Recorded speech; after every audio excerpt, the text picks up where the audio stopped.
Olá, bom dia. Esse vídeo está sendo produzido para os membros e visitantes e amigos da Igreja Presbiteriana de Astorga. Hoje é dia 21 para 22 de março de 2020 e nós estamos passando por uma epidemia mundial.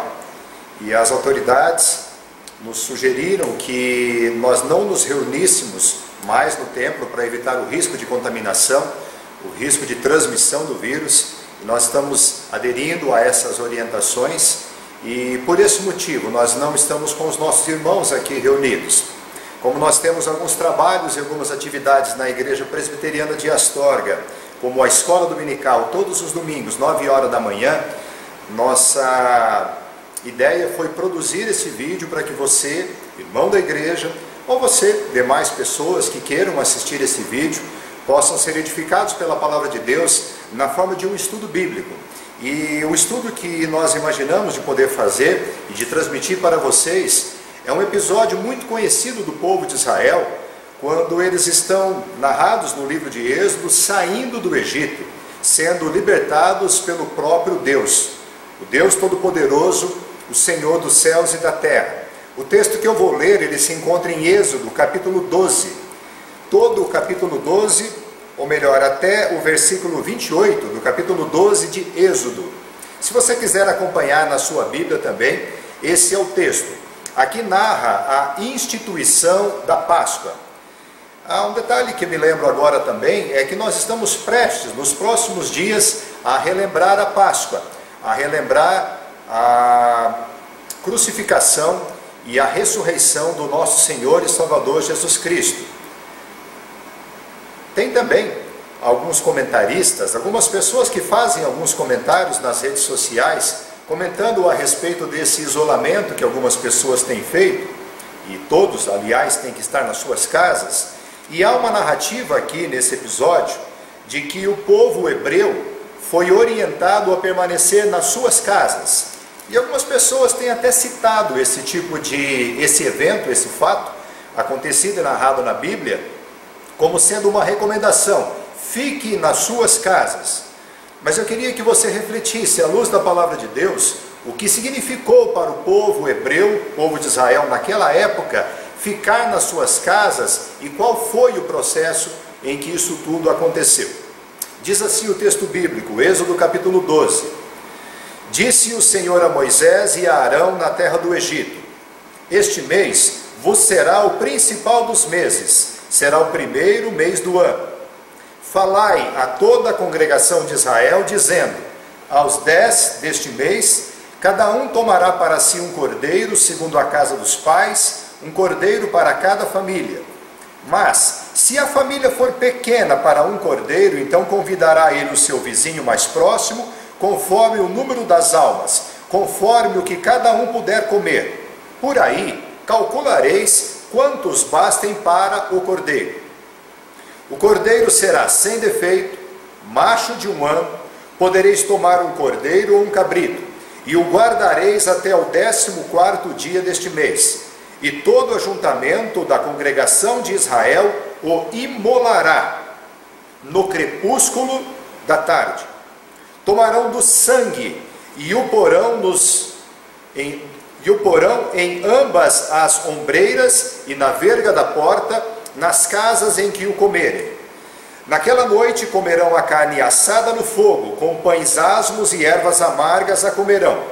Não comereis do animal nada cru, nem cozido em água, porém assado ao fogo, a cabeça, as pernas e a fressura. Nada deixareis dele até pela manhã. O que porém ficar até pela manhã, queimá-lo-eis.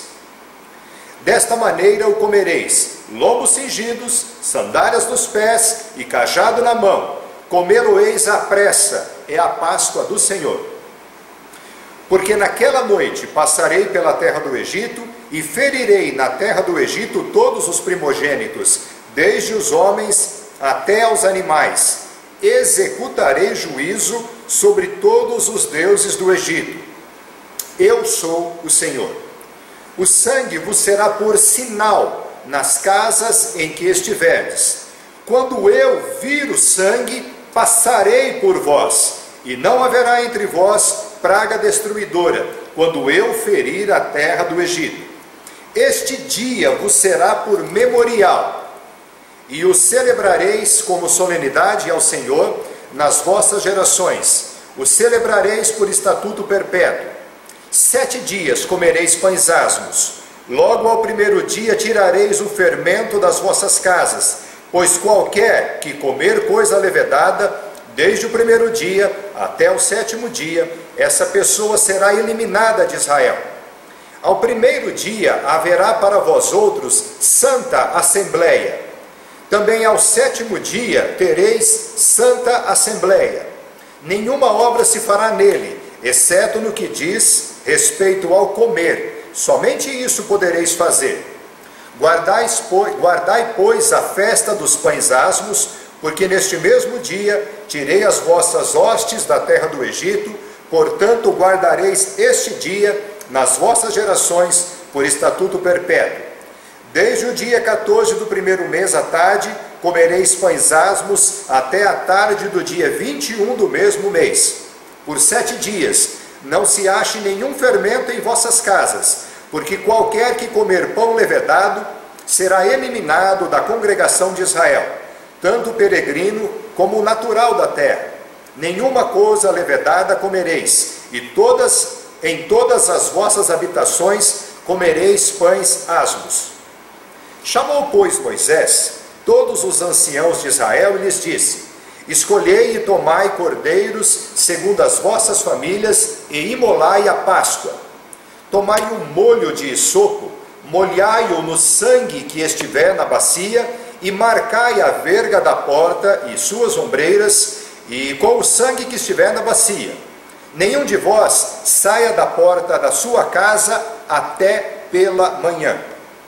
Porque o Senhor passará para ferir os egípcios. Quando vir, porém, o sangue na verga da porta e em ambas as ombreiras, passará o Senhor aquela porta e não permitirá ao destruidor que entre em vossas casas para vos ferir. Guardai, pois, isto por estatuto para vós outros e para vossos filhos para sempre. E uma vez dentro da terra que o Senhor vos dará, como tem dito, observai este rito. Quando vossos filhos vos perguntarem: que rito é este? Respondereis: é o sacrifício da Páscoa ao Senhor, que passou por cima das casas dos filhos de Israel no Egito, quando feriu os egípcios e livrou as nossas casas. Então o povo se inclinou e adorou. E foram os filhos de Israel e fizeram isso como o Senhor ordenara a Moisés e a Arão, assim fizeram. Vamos orar. Senhor nosso Deus e nosso Pai, nós te damos graças pelo teu amor e pela tua misericórdia com as nossas vidas. Nós te damos graças porque é o Senhor que é o autor e consumador e o mantenedor da vida. Nós colocamos as nossas vidas diante de ti, reconhecendo que tu és o único Deus soberano. O Senhor é o Deus todo-poderoso. Tu és o Senhor dos céus e da terra. E nós colocamos as nossas vidas nas tuas mãos. Nós te pedimos, Pai, que esse estudo possa falar ao coração dos nossos irmãos, que possa falar ao coração de quem venha a ouvir esse estudo, para que compreendamos, ó Deus, o teu grande livramento, a tua grande misericórdia, pelo sangue precioso do nosso Senhor e do nosso Salvador Jesus Cristo. Papai, usa as nossas vidas como instrumento nas tuas mãos, que possamos falar orientados pelo teu Espírito Santo, que está neste lugar. Abençoe a vida de cada um dos nossos irmãos que no momento estão nas suas casas, que possam ser eles abençoados por ti, possam ser eles consolados e confortados pela tua palavra. É o que te pedimos no nome do nosso Senhor e Salvador Jesus Cristo. Amém. É importante compreender, esse é o momento da história do povo de Israel. Israel foi um povo criado por Deus. O próprio Deus criou esse povo. Se você for para Gênesis capítulo 12, você verá que Deus aparece para um homem chamado Abraão. E ele está lá naquela região onde hoje é o Iraque. Lá naquela região Deus apareceu para ele e diz assim: sai da tua terra, da tua parentela, e vai para uma terra que eu te mostrarei. De ti farei uma grande nação, e em ti serão benditas todas as famílias da terra. Abraão foi obediente ao chamado do Senhor, e ele se dirigiu para essa região onde hoje é Israel, e naquela região ele viveu como peregrino. Em todo aquele período, Deus apareceu para ele, Deus dizia para ele: eu sou o Deus Todo-Poderoso. Deus deu um filho para Abraão, o filho da promessa, chamado Isaque. E em um determinado momento da vida de Abraão e da vida de Isaque, Deus diz para Abraão assim: Abraão, sacrifica-me o teu filho, o teu único filho. Talvez você conheça esse episódio narrado na palavra de Deus no livro de Gênesis. Quando Abraão está prestes a sacrificar o seu filho, Deus diz para ele: não, eu sei que você é fiel, e Deus permitiu que isso foi escrito na sua palavra, para que o povo de Israel conhecesse as suas origens, e conhecesse também que Deus é aquele que deve ser amado e obedecido, acima de todas as coisas, acima inclusive do amor que temos sobre todas as coisas, Deus deve ser amado acima. Mas Deus diz uma revelação para Abraão, e diz assim: eu, o Senhor, irei prover um cordeiro para mim mesmo. E Abraão coloca naquele monte, o nome do monte se torna Deus proverá. Por quê? Porque Deus proverá para si um cordeiro. O próprio Deus iria um dia, é uma promessa de algo que aconteceria, iria prover para si um cordeiro. Isaque teve 2 filhos, Jacó e Esaú. E o filho da promessa, diz a palavra de Deus, era Jacó. Talvez você conheça a história de Jacó, é muito bacana de ler, leia. Está ali no livro de Gênesis.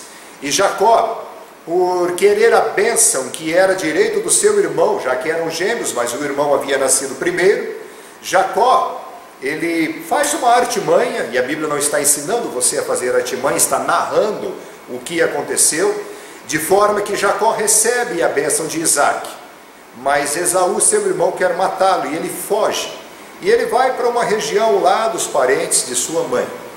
Ele fica lá 7 anos para casar com a primeira esposa, mais 7 anos para casar sim com a esposa que ele queria e amava, e mais em torno de 7 anos trabalhando e tendo filhos, até que um dia Deus aparece para ele e diz assim: volta para aquela terra que eu havia prometido dar a teus pais. E Jacó volta naquela terra de Israel, e tanto Abraão, como Isaque, como Jacó, vivem naquela terra de Israel como peregrinos. Em nenhum momento eles tomam posse da terra. Mas Deus havia dito para Abraão que daria aquela terra como possessão para os descendentes de Abraão. O tempo passa, Jacó tem 12 filhos, as chamadas 12 tribos de Israel, e há um episódio na vida de José, um dos filhos de Jacó, creio que você conhece, também está narrado no livro de Gênesis, e José é vendido pelos seus irmãos para mercadores que seguem para o Egito. José chega no Egito como escravo, e ele é levado e comprado como escravo por Potifar, e lá na casa de Potifar vê que tudo que José fazia prosperava, e dá a ele o controle de toda a sua casa, e tudo que José fazia prosperava. E eis que a esposa de Potifar coloca os olhos sobre José e o assedia, e ele a rejeita. Ele diz: eu não pecaria contra o meu Deus, e eu não pecaria contra o meu senhor Potifar. Ela o acusa injustamente de que ele a teria assediado. Então Potifar manda Jacó para a prisão.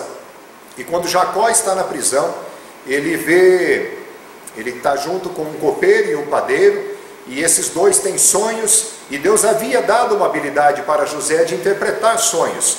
E aqui começa algo muito interessante na história, que eu queria que você reparasse, porque essa habilidade dada por Deus, pelo Espírito de Deus, para que José interpretasse sonhos, vai fazer toda a diferença na história do Egito.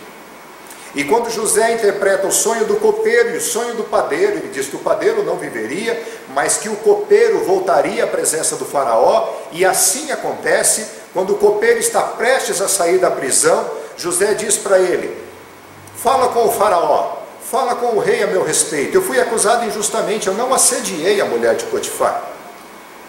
O copeiro foi até a presença do rei, de faraó, mas ele nunca se lembrou por 2 anos, até que Deus permite que o próprio faraó tenha 2 sonhos, e os sonhos o perturbavam muito.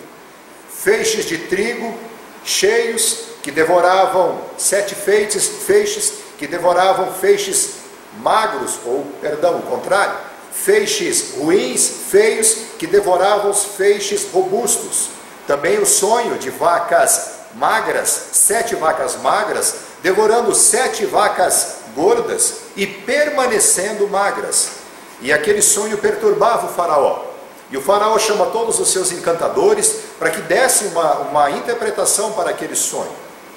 E eis que o copeiro então se lembra que havia um hebreu preso lá na cadeia que interpretava sonhos. E ele conta isso para o faraó, e o faraó manda chamar então José, e José diz assim: esse sonho foi Deus quem lhe permitiu ter. E o significado do sonho, creio que você conhece, não custa relembrar: 7 anos de grande fartura, seguidos de 7 anos de grande miséria. E a fartura desses 7 anos não irão superar os 7 anos de miséria que irão se seguir. Então o rei pergunta para José: o que você acha que a gente deve fazer então? O rei imagina o seguinte: você tem sabedoria para interpretar o sonho. Possivelmente você tem a sabedoria para saber o que fazer. E de fato, José tinha, dada por Deus. E José diz assim: construa celeiros e armazene todo o possível dos 7 anos de fartura, para que quando venham os 7 anos de miséria, você tenha com que permanecer e sobreviver. O rei ficou maravilhado com aquela interpretação. E ele disse assim, ainda mais disse José. Ele não tinha interesse nisso, mas ele disse sabiamente: elege uma pessoa sábia para conduzir todos esses trabalhos aqui no Egito. O rei olha para o lado e fala assim: mas quem eu iria escolher? Então ele vira para os seus oficiais e diz assim: nós não poderíamos escolher outra pessoa a não ser esse José. E José então é alçado ao posto de prisioneiro para segundo homem mais importante do Egito, abaixo apenas do faraó. E José faz tudo aquilo que Deus colocou na sua mente de fazer. E o Egito constrói grandes celeiros, e nos 7 anos de fartura acumula muitos alimentos, de forma que quando começam os 7 anos de miséria, o Egito, preste atenção nisso, o Egito é a única nação daquela época que tem alimento, que tem comida e que tem prosperidade. E todas as outras nações vinham então para o Egito para comprar alimento. O Egito foi sobremodo abençoado pelo Deus verdadeiro, que usou a vida de José para interpretar o sonho do faraó e para que isso se tornasse prosperidade no Egito. Mas havia um motivo para isso, porque a fome que assola o mundo faz com que todo mundo daquela época viesse ao Egito para comprar alimentos, como também os irmãos de José e o próprio Jacó. A história narra que todos eles vêm então para o Egito, e ali eles são abrigados, e o livro de Gênesis termina desta forma, com José dizendo para seus irmãos, após a morte do seu pai Jacó, ele diz assim: o mal que vocês intentaram fazer para mim, Deus o transformou em bem, porque Deus queria manter a nação de Israel viva, e eu vim aqui para que os 7 anos de miséria não destruíssem a humanidade, mas para que houvesse sustento para todo Israel. Assim começa o livro de Êxodo, dizendo que no Egito está a família de José e a família de Jacó, aproximadamente 70 pessoas. Eu diria para você que caberia num ônibus hoje de grandes proporções, 70 pessoas. E eles entram no Egito e ali eles permanecem. São recebidos de bom grado pelo faraó daquela época, e o faraó permite que eles escolham a terra onde eles querem ficar. Alguns anos se passam, aliás, muitos anos se passam, e Israel, que era 70 pessoas mais a família de José, agora, por incrível que pareça, eles são mais pessoas do que os próprios egípcios. Se você abrir o Êxodo, capítulo 1, você vai ver essa narrativa. Mas se passaram aproximadamente 30 anos, ou mais. A Bíblia não narra especificamente isso, mas a Bíblia diz, Deus diz para Abraão, lá atrás, que o povo padeceria 400 anos. Como eles ficam lá no Egito 430 anos, a gente poderia dizer que os primeiros 30 anos foram até bons, mas depois veio um faraó, que não conhecia José, que não conhecia Deus, que não conhecia a história, E ele olha para aquela nação e vê que os judeus, naquela época israelitas, os hebreus, eles são um número maior do que os egípcios. E ele tem receio que esses israelitas se virem contra o próprio Egito, se associem a uma outra nação, lutem contra os egípcios e vão embora. Então ele usa algumas estratégias para reduzir a capacidade reprodutiva dos israelitas. Ele começa com astúcia a afligir o povo com severos trabalhos. Mas quanto mais ele afligia, mais o povo hebreu crescia. E então ele começa a ter uma outra ideia. Ele tem então uma outra ideia de matar todo o hebreu menino que nascesse. Mas quando ele tenta fazer isso, as parteiras egípcias sensibilizam-se e não matam os meninos hebreus. E apesar de tudo isso acontecer, a ideia, a motivação de Faraó era transformar a vida amarga para que o israelita, para que o povo hebreu não crescesse. Mas pelo contrário, eles cresciam ainda mais. E um dia então, ele diz que iria matar todas as crianças que já tivessem nascido meninos.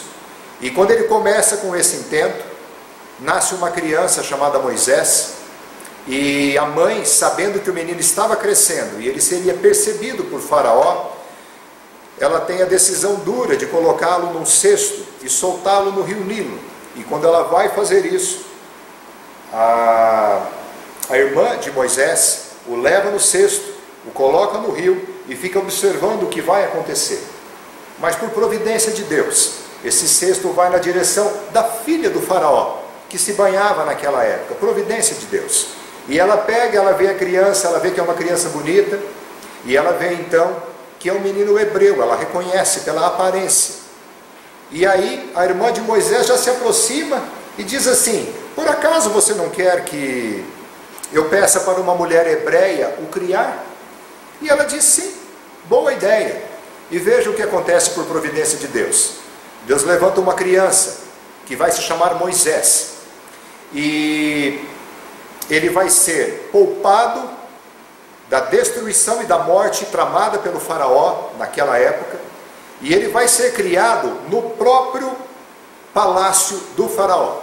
Ele fica lá 40 anos, é criado e educado em toda a ciência dos egípcios, e depois dos 40 anos, ele vê um irmão seu, hebreu, sendo maltratado por um egípcio. Ele toma as dores, ele age com violência sobre esse egípcio e ele o mata. E depois Faraó fica sabendo e Moisés tem que fugir. Ele volta lá para a terra dos parentes dele, próximo da terra dos parentes dele. Lá ele se casa, lá ele tem filhos e ele está longe dessa terra. Mas Deus aparece para ele. Deus aparece para ele numa sarça e diz assim: volta para aquela terra, apresenta-se para o Faraó. Não vou contar aqui todos os detalhes da história, mas eu queria que você compreendesse que a boa mão, a boa providência de Deus em toda a história vem agindo para se cumprir aquilo que Deus havia prometido lá para Abraão: em ti serão benditas todas as famílias da terra. E o que Deus havia dito antes, lá no jardim do Éden, em Gênesis 3,15: o descendente da mulher esmagaria a cabeça da serpente. O tempo está passando e Deus está cumprindo as suas promessas. Então ele levanta esse homem Moisés e dá uma missão para ele bastante complexa. Eu quero que você compareça, ele vai fazer junto com o seu irmão Arão, eu quero que você compareça na presença do Faraó, e você vai dizer para o Faraó assim: assim diz o Senhor, deixa o meu povo sair para que me adore no deserto. Só isso. Eu não sei se você consegue imaginar a cena. Um palácio, talvez o palácio mais imponente de toda a existência naquela época, e eis que dois homens de 80 anos de idade, Moisés com 80, Arão com 83, entrando com uma vara, com um cajado, caminhando e pedindo uma audiência com o Faraó. E quando eles chegam diante do Faraó, eles dizem assim: assim diz o Senhor, deixa sair o povo hebreu para que me adore no deserto. A resposta de Faraó que você vê em Êxodo é assim: eu não conheço o Senhor, eu não sei quem é o Senhor, e eu não deixarei vocês saírem. E aqui é um episódio muito interessante, porque Faraó, nesse momento, diz assim: vocês estão sem serviço, eu vou ainda mais afligir vocês com trabalhos, para que vocês tirem da mente essas ideias loucas. Quando isso tudo começa a acontecer, quando o Faraó começa a afligir ainda mais a vida de todos esses, então Moisés ora para Deus e diz assim: Senhor, a situação apenas piorou, mas não é possível que o Senhor não faça nada. Então Deus diz uma frase para Moisés, ele diz assim: Moisés, eu apareci para Abraão, para Isaque e para Jacó, como o Deus Todo-Poderoso, mas eu não me apresentei a eles como o Senhor, o Senhor.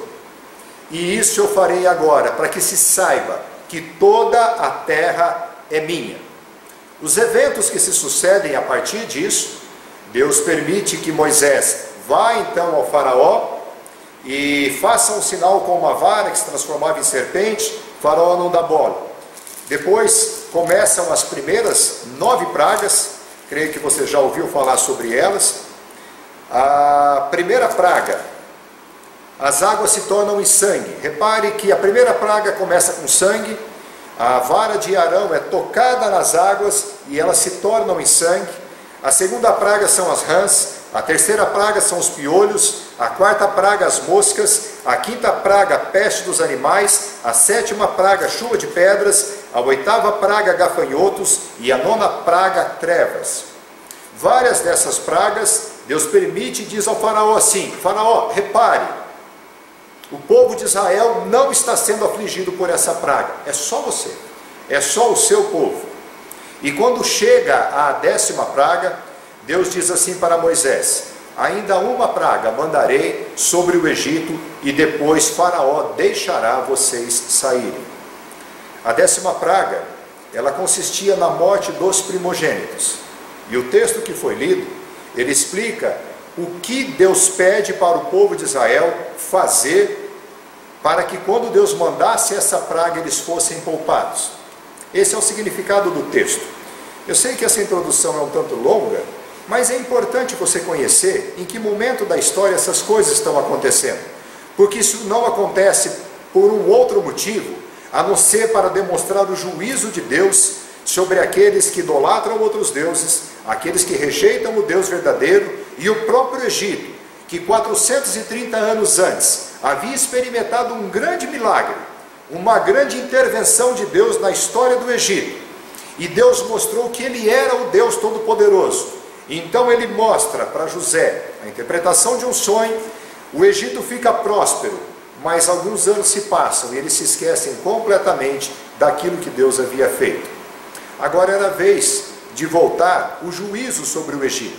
O Egito afligia o povo de Israel com escravidão, e Deus vai mostrar o que significa toda essa libertação e o que significa o Egito também. Deus, antes de dizer para Moisés, ele diz assim: ensine ao povo de Israel o que é para fazer, e preste atenção, Moisés, isto é um memorial, isto é um sinal, isso deverá ser relembrado por todas as gerações, isto é um sinal, porque isso aponta para algo. Deus diz que o tempo de Israel deveria ser zerado. Comecem a contar a partir de agora, é o que diz o capítulo 12. Este mês vos será o principal dos meses, será o primeiro mês do ano. É como se Deus dissesse assim: zere todos os seus relógios, zerem todos os seus cronômetros, se é que existia na época, comecem a contar os dias a partir de hoje, porque a partir de hoje vocês são um novo povo. E Deus começa a dizer para eles que eles deveriam separar um cordeiro. O cordeiro deveria ser separado, veja a quantidade de pessoas, aqui é uma questão apenas de quantas pessoas deveriam ou poderiam se ajuntar para comer a carne desse cordeiro. E aí há uma orientação dizendo assim: é um cordeiro perfeito, é um cordeiro com um ano, não é um cordeiro qualquer, havia pressupostos para isso. Vocês vão guardar até tal dia, e no dia tal, todo Israel vai imolar no crepúsculo. Imolar significa sacrificar em favor de. imolar não é só matar. Imolar é sacrificar em favor de uma divindade. E eles estavam fazendo isso em favor a Deus, sinalizando que a morte daquele cordeiro era para Deus. Há uma orientação de que isso deveria ser feito no crepúsculo, não o crepúsculo da manhã, mas o crepúsculo da tarde. E aqui nós já temos diversas aplicações que são feitas, porque tudo isso daqui eu queria que você já pensasse, aponta para Cristo, tudo aponta para Cristo. Você vai pegar esse sangue, e depois Deus dá orientações para Moisés. Você vai colocar esse sangue numa bacia, você vai pegar um molho de sopo, uma espécie de esponja, e vai marcar as portas e as ombreiras das portas. E tudo isso tem uma finalidade. E Deus diz assim, naquela noite, verso 12, capítulo 12 de Êxodo, naquela noite passarei pela terra do Egito, ferirei na terra do Egito todos os primogênitos, desde os homens até os animais, e executarei juízo sobre todos os deuses do Egito. Quando você ler a respeito disso, lembre o que Deus está fazendo. Ele está executando juízo sobre todos os deuses do Egito. Verso 13, o sangue vos será por sinal nas casas em que vocês estiverem. Quando eu, o Senhor, vir o sangue, quando eu enxergar o sangue, eu passarei por vocês, e não haverá entre vós praga destruidora, quando eu ferir a terra do Egito. E esse dia será para vocês como memorial. Havia também um outro ritual, que eles deveriam observar já alguns dias antes, que era comer pães asmos, ou seja, pães sem fermento. E o significado aqui do fermento não é outra coisa senão, na Bíblia, o fermento significa pecado. Tirem o fermento, o pão não vai levedar a massa. Mas havia um significado para isso, explicado posteriormente, que era o pecado. Deus fala de uma assembleia que seria reunida, haveria todo um preparo, quando eles estiverem lá na terra prometida, quando eles chegassem lá, e estivessem rememorando e relembrando todas essas coisas. E eu queria chamar a sua atenção para o versículo 21 do capítulo 12, que diz assim: chamou, pois, Moisés todos os anciãos de Israel e lhes disse: escolhei, tomai cordeiro segundo as vossas famílias e imolai a Páscoa. Agora eles vão fazer. Tomai um molho de sopo, molhai-o no sangue que estiver na bacia e marcai a verga da porta e suas ombreiras com o sangue que estiver na bacia. Nenhum de vós saia da porta da sua casa até pela manhã. Eles deveriam fazer isso: imolar o cordeiro, se alimentar, colocar o sangue do cordeiro numa bacia, marcar as portas, os umbrais das portas, deveriam estar dentro dessa casa e deveriam se alimentar da carne desse cordeiro durante toda a noite, prontos e preparados, como quem já vai viajar, como quem vai embora, como quem não vai permanecer naquela terra mais nenhum tempo. E eles então deveriam permanecer. E o fato aqui não é que eles deveriam permanecer na casa para serem poupados, porque os egípcios também estavam nas suas casas. O fato é como se hoje nós analisássemos assim, comparássemos com essa recomendação das autoridades de que nós devemos estar dentro das nossas casas para evitar o risco de contaminação, seja de pegarmos o coronavírus ou transmitirmos para alguém. O fato de você estar na casa, naquela época, naqueles dias, não significava nada. O que significava era estar na casa marcada pelo sangue do cordeiro.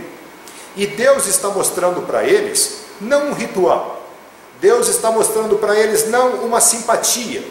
Deus está mostrando para eles não que se eles adotarem esse procedimento de regras ou coisa parecida, isso trará livramento para eles. O que Deus está fazendo é mostrando um sinal. É algo que tem significado. E é isso que a palavra de Deus está apontando. O significado.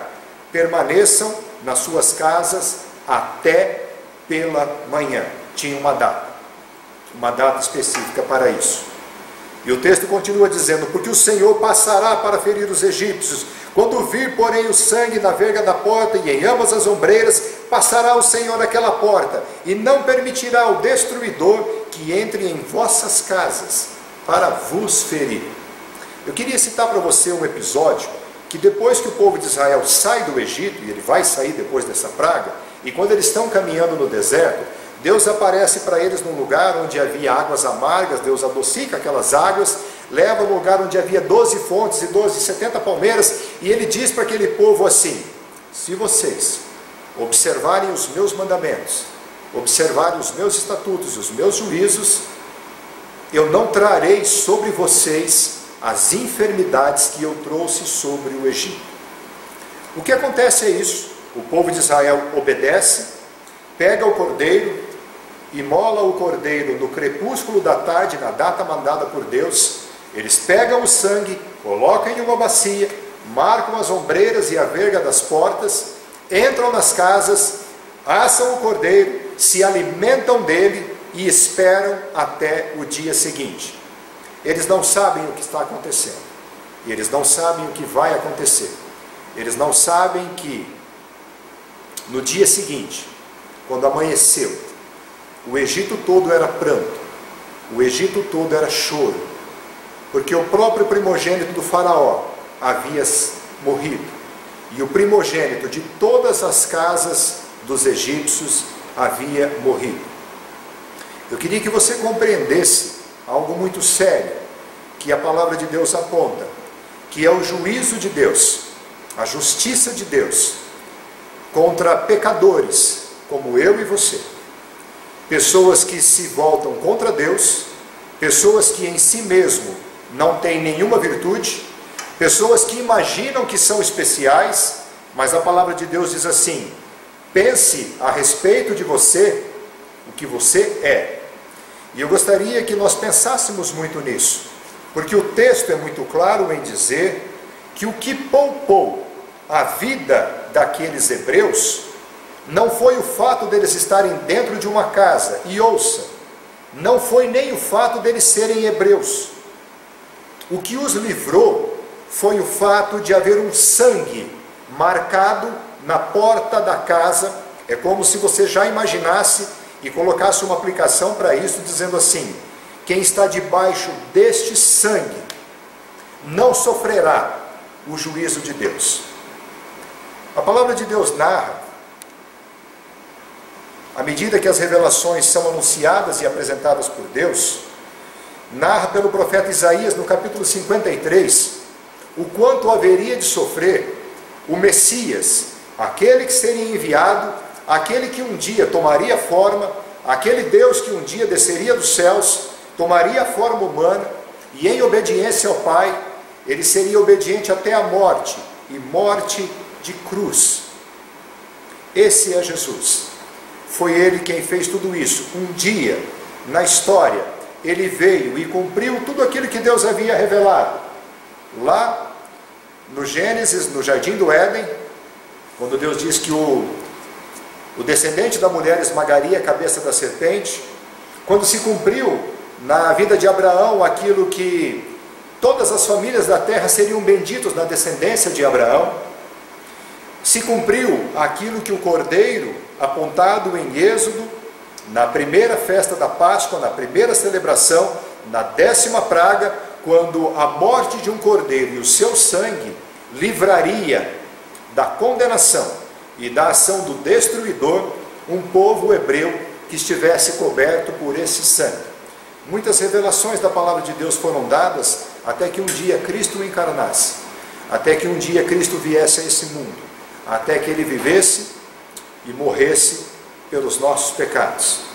Quando Cristo morre naquela cruz, como disse João Batista, esse é o Cordeiro de Deus que tira o pecado do mundo.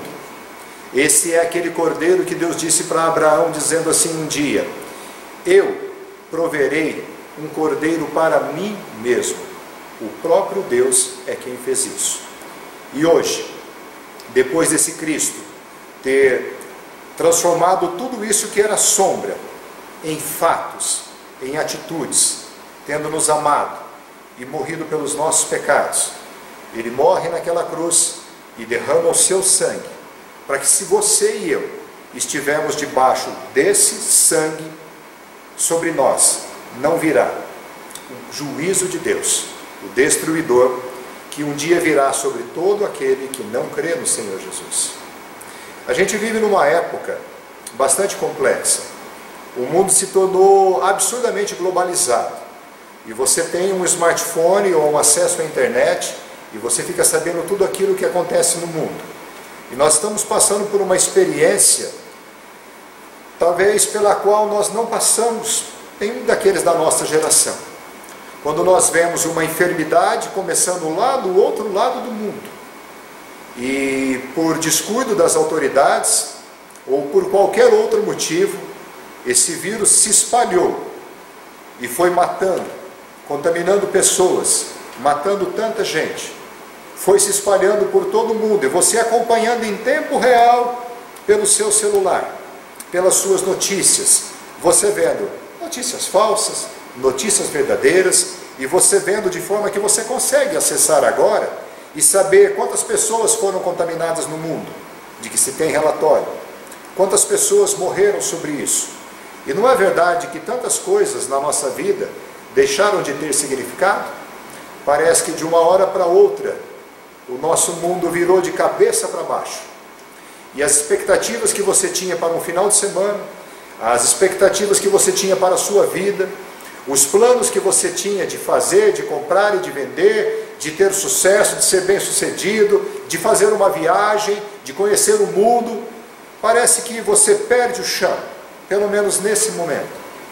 E a gente está aqui no interior do Paraná, no primeiro final de semana, sem poder sair das nossas casas, sem poder frequentar inclusive a igreja, estar junto com outros irmãos, sem até, a nível de recomendação, visitar os nossos próprios familiares, os mais velhos, porque até nós podemos ser aqueles que estão transmitindo esse vírus. Mas eu queria dizer para você que há uma contaminação nas nossas vidas, e ela não se dá por vírus, e ela não se dá de algo externo, mas ela é aquilo que nós somos, desde a queda, desde Gênesis 3, desde o dia em que o pecado entrou na humanidade, desde um dia que nós caímos da graça, nós caímos da presença de Deus. Um Deus que não suporta pecado, um Deus que é santo, e um Deus que é justo, e um Deus que misericordiosamente, graciosamente, bondosamente envia o seu próprio Filho, para que fosse Ele o verdadeiro Cordeiro que tira o pecado do mundo. O povo hebreu, quando passa por esse episódio de ser liberto da escravidão do Egito, e ele sai de lá com mão poderosa e com um grande sinal, de que o sangue de um cordeiro os liberaria da ira de Deus, eles passam então a crer nessa revelação, durante alguns milhares de anos, de que o sangue de um animal fosse capaz de perdoar pecados. E então a palavra de Deus é apresentada dizendo assim: o sangue desse animal, que aponta para um outro cordeiro, é capaz de te fazer justo diante de Deus. Hoje, 2000 anos depois de Cristo, nós cremos no sangue de um cordeiro, para o qual as promessas apontavam, e nós olhamos para aquilo e cremos que o sangue desse cordeiro, derramado na cruz há 2000 anos atrás, é capaz de nos livrar da ira vindoura. Quando começam pragas, quando começam epidemias, quando começam guerras e rumores de guerras, e nós vemos tudo isso acontecendo no nosso meio, então a palavra de Deus nos orienta: está breve o fim, está breve o fim. E a palavra de Deus, ela é rica em todos esses textos e nos mostrar que essas coisas um dia irão acontecer. Eu queria dizer para você que esse é um momento de reflexão, é um momento de fato de orarmos pelas pessoas que estão contaminadas, orar pelas pessoas que estão muito enfermas e pedir e clamar a misericórdia de Deus. Mas o que Deus tem permitido nesse momento não é necessariamente que você fique na sua casa assistindo filmes, fazendo cursos, ou mesmo home office. O que Deus quer é que você reflita sobre a sua vida e busque ao Senhor enquanto você pode achar.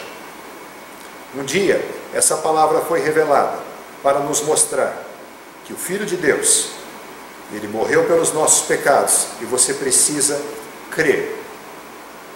Acreditar que você por si só não tem a menor capacidade de ser salvo ou de se salvar, seja por rituais, seja por boas obras, seja por intercessão de terceiros. Quem são esses terceiros para interceder por você? Há um Senhor Todo-Poderoso e só Ele é capaz de fazer isso por você. Reflita sobre isso, medite na palavra de Deus, busque a orientação do Senhor. Queria orar nesse momento e pedir que Deus aplique no nosso coração essa palavra. Obrigado, Senhor, pelo Senhor Jesus. Obrigado pelo nosso Senhor e pelo nosso Salvador. Obrigado por aquele para o qual todas as promessas apontavam. Obrigado porque Ele se sujeitou a assumir a forma humana. Não quis por usurpação ser igual a Deus e abriu mão da sua glória. E esteve entre nós, há 2000 anos atrás, para morrer pelos nossos pecados. Ó Senhor, obrigado porque nós podemos chegar a Ti, diante desse trono de graça, dessa tão grande salvação, para confessar os nossos pecados, nos apresentarmos arrependidos diante de Ti. Ó Senhor, que nós compreendamos tudo isso. Olha, ó Deus, para a nossa cidade, olha para as nossas famílias, olha para o nosso estado, olha para a nossa nação, olha para o mundo, Pai. Esse vírus nos tem mostrado quão frágil nós somos. Nós não queremos aqui encontrar culpados, mas apenas reconhecer quão grande é a nossa miséria diante de nós mesmos, Pai. Nós somos tão pequenos, Pai. Mas Tu és grande, Tu és amoroso, Tu és misericordioso. Nós muitas vezes não compreendemos tudo aquilo que o Senhor fez, mas nós podemos acreditar e crer nesse amor e saber que em Cristo nós temos o perdão dos nossos pecados. Visita o coração de cada um dos nossos irmãos aqui da igreja. Visita, ó Pai, aqueles que estão impedidos de vir aqui congregar. Que haja alegria nos seus corações. Que essa mensagem traga de fato exortação e alegria aos seus corações. E que em breve nós possamos perceber o quão bom é estarmos reunidos no Teu nome, como irmãos em Cristo, lavados por esse mesmo sangue, celebrando diante de Ti a Tua salvação. É o que nós te pedimos no nome do nosso Senhor e Salvador Jesus Cristo.